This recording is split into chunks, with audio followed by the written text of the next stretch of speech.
নবরাত্রির প্রথম দিন সোমবার প্রসাদ প্রকল্পে নতুন কলরবে সাজিয়ে তোলা সতীর ৫১ পীঠের অন্যতম ত্রিপুরা সুন্দরী মন্দিরের উদ্বোধন করেন প্রধানমন্ত্রী নরেন্দ্র মোদী। প্রধানমন্ত্রী এই মন্দিরে পুজো দিয়ে এর উদ্বোধন করেন। প্রধানমন্ত্রীর এই অনুষ্ঠানে শরিক দলসহ বিরোধী দলের বিধায়কদের আমন্ত্রণ জানানো হয় বলে বিভিন্ন অভিযোগ উঠতে থাকে। মঙ্গলবার বিধানসভার অধিবেশনেও সংশ্লিষ্ট বিষয়টি তোলেন কংগ্রেস বিধায়ক বিরজিৎ সিনহা।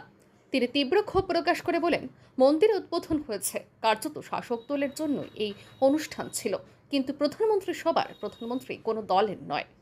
এখানে উদ্বোধন হলো, এটা শুধু শাসক পার্টির জন্য।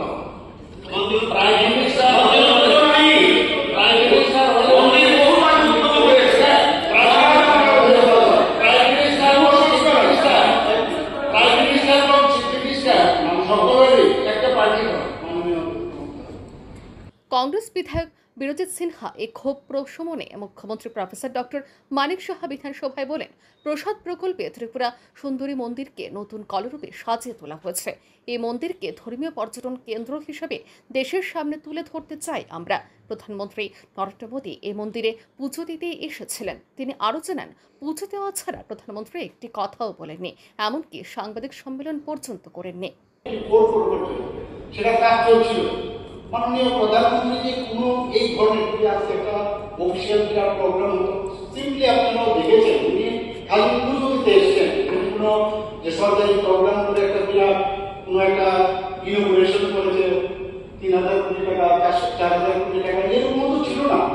উনি এসছেন, আপনারা দেখেছেন, এসে চুপচাপ মানে যেভাবে ওনার যে আশাকে আমরা দেখেছি, ওনার সবকিছু এখন পূজা দেওয়া ছাড়া অন্য কিছু বিষয় না।